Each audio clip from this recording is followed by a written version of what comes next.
Why your husband no longer finds you attractive. My name is Olusegun Mokolu.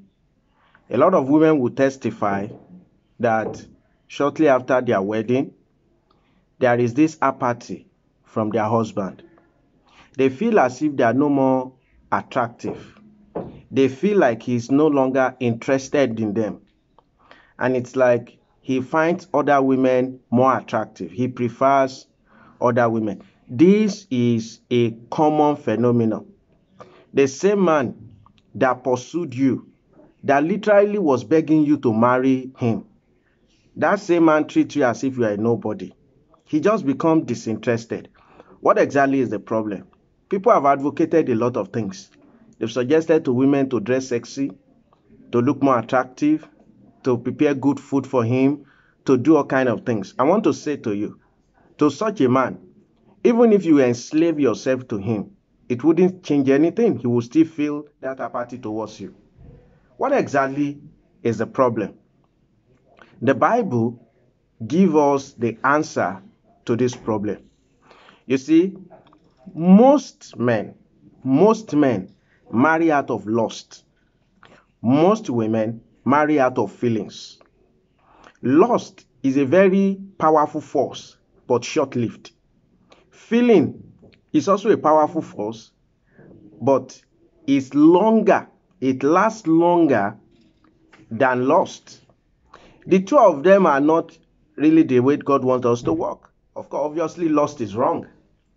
But you see, feeling lasts much longer. So most women marry by feeling. A woman will have feelings and is very strong, such that even when she gets married to you, the feelings grow stronger because she's engaging in sexual activity with you. It grows longer.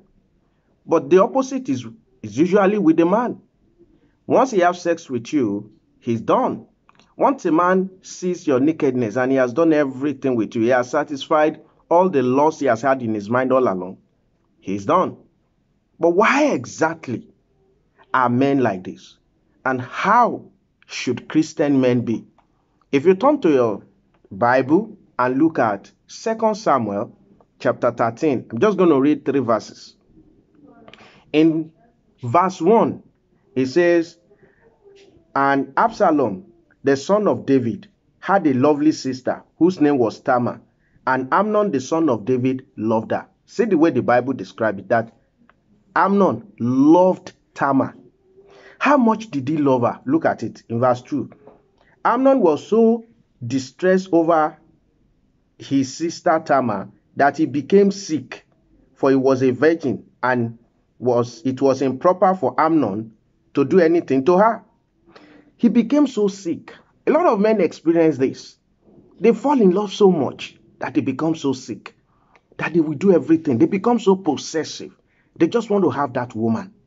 And if getting married to that woman is the only way they can be with that woman, or that woman can become their own, they will go ahead and marry that woman. Everybody will be wondering, why are you so concerned about this woman? Why do you want to marry this woman? The other person can't understand what is wrong with this man.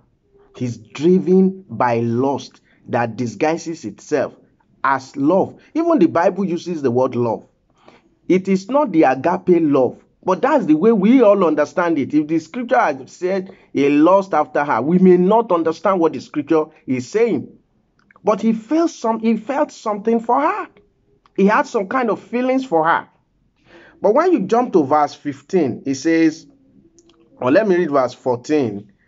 It says, "However, he will not heed her voice, and being stronger than she, he forced her and lay with her." So he eventually has sex with her. What happened afterwards?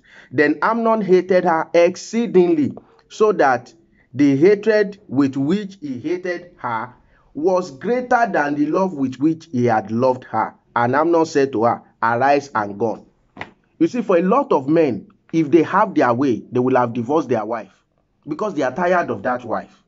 They are not just interested. She doesn't look attractive again. Why? All their lustful desire had been satisfied. There is nothing new again. There is nothing he's looking forward to seeing again. It's not so for the woman. The woman has stronger feeling. The woman has a a family, she has family tie, and that is naturally. I'm not yet talking about a born again woman. I'm just even talking about women naturally. But it is not so with man.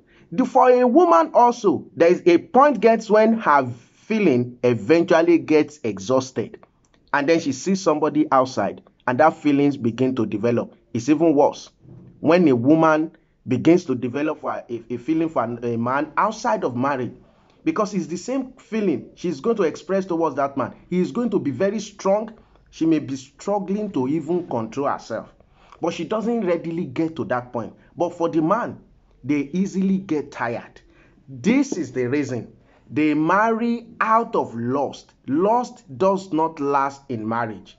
Now, because marriage is a covenant, this is what happened. The man can't get out of it, so he feels he's trapped. So he begins to maltreat the woman. The woman cannot just understand why this same man that professed love and did everything for me had suddenly become this. He doesn't just like me. Now, the man is seeing other women outside, and he's beginning to lust after those ones too. And so he's beginning to think that maybe if I had married this one, I won't be feeling this way. That's the lie of the devil. If he had married any of the women he's admiring outside, the same thing, he will do the same thing to them. Once he sleeps with them, he gets tired of them eventually, and then they also become nothing to him, and he's looking forward again to another woman. It is lust. Now, but you want to ask me, how should you behave as a Christian woman? You have found yourself in a situation like this. People are giving you all kind of rules. Some people will even tell you that go and learn how to have sex. With this kind of men, there is no kind of sex you want to have. He will still not find you that attractive. What then should you do? Number one, understand him. Understand that this man married out of lust, and the only solution to it is Jesus. You say, but what has Jesus got to do with this? Until a man is born again, he cannot love correctly. You see, love has nothing to do with feeling. It's a conscious decision to treat somebody the way Jesus would treat that person.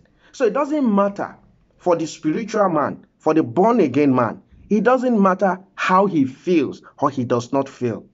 He knows this is his wife, and he will consciously treat that woman the way Jesus wants him to treat his wife. That is the difference. So until that man comes to this understanding, there's nothing you can really do, to be honest. Do all the little you can do, but there's really nothing you can do. That's just the honest truth. Now, I'm not speaking generally, because there may be little variations and differences here and there from the position I have presented. There could be little variations here and there. But the general principle remains the same. People marry out of love, either erotic lust or erotic feeling. For women, it's usually out of erotic feeling. For a woman also, that her feeling will get exhausted eventually, and then she rekindles it with another person. You know, all these things, they are just feelings. It is Jesus that is the solution. Once she has Jesus, her feeling will be devoted to her husband alone. She will now understand that she should devote her attention to her husband and treat her husband the way Jesus would also treat him. Jesus is the solution. You see, the human nature, we don't understand the human nature. We underestimate it. So because a man is professing love, he's doing so many things for you, you think, oh, he loves me so much. If you are watching this video and you are not married, understand this today. It is not the love that a man is professing for you before marriage that you are going to get in marriage. It is the love a man has acquired from his work with God that you are going to get in marriage. So if he has not acquired any love before God, you are not going to get any love from him in marriage. Understand this. So marry somebody who can love you, not somebody who loves you. Oh, I'm not sure you got what I said. Marry somebody who can love you, not somebody who loves you. What do I mean? Am I saying you should not marry somebody who loves you? No. What I'm saying is that, you see, love is a conscious decision. Until you are married, that is when the man can activate the love of Jesus. There is a love he loves before marriage. That one is love ye one another as I have loved you. If you see that kind of love in him, that's a sign that this man will be truly loving in marriage. But a man that just come and is just professing love for you everywhere, he can do anything, he can move mountain for you, he can buy you a car, he can give all of this. I'm telling you, you will be shocked how that man may end up treating you in marriage. It is only in Jesus Christ that we have stability. Jesus is the only one who can hold marriage together. Because you see, the real concept of marriage is to physically illustrate the relationship between the church and Christ. The world doesn't understand this. But God, who created marriage, that is his intention for creating marriage. And until you go back to that, you will just be struggling. They will give you all kinds of ideas. They will give you all kinds of things. You see, we are not to live by feelings. As many as are led by the Spirit of God are the sons of God. The just shall live by faith. We live by faith. Faith has nothing to do with feeling. Faith has nothing to do with what you see. Faith has nothing to do with what you have presently. Faith is simply you believing in what God has said. Oh, love your wife, then you love your wife. It doesn't matter how you feel or how you don't feel. It's like prayer. You don't pray because you feel like praying. You pray because you know you should pray. So you may feel like it on some days, you may not feel like it on some days, yet you still go ahead and pray. The reason why your husband no longer finds you attractive is because he married you out of lust. The prayer you can pray for him is that he will come to the knowledge of Christ. Once he comes to the knowledge of Christ, it will eradicate this problem. This man will begin to love you correctly, and you will enjoy your marriage, and it will be lasting. The purpose of marriage is that you fulfill the plan of God for you. Marriage, God created marriage for himself, not for you. I hope you will understand that. He created marriage so that man can fulfill his purpose. He didn't create marriage so that you can enjoy and just live and then just manipulate the other person. That is not the purpose of marriage. It is to serve God. You can't serve God outside of Jesus Christ. You must first come to Jesus Christ. Are you a man and you are tired of your wife? You yourself, you can't even explain it. Cry to Jesus today. Ask him to genuinely come to your heart and rescue you. Are you a woman and you are feeling like this in your marriage? Ask Jesus to encounter your husband. Not just so that he can love you correctly, but so that his own soul can be saved. You should be more interested in the eternity of his soul than in what he does for you. I pray God give you understanding. My name is Olusegun Mokolu. My contact details, email address, phone number, and social media handles, they are all in the description below. Please feel free to use it to contact me if there is a need to do so. God bless you.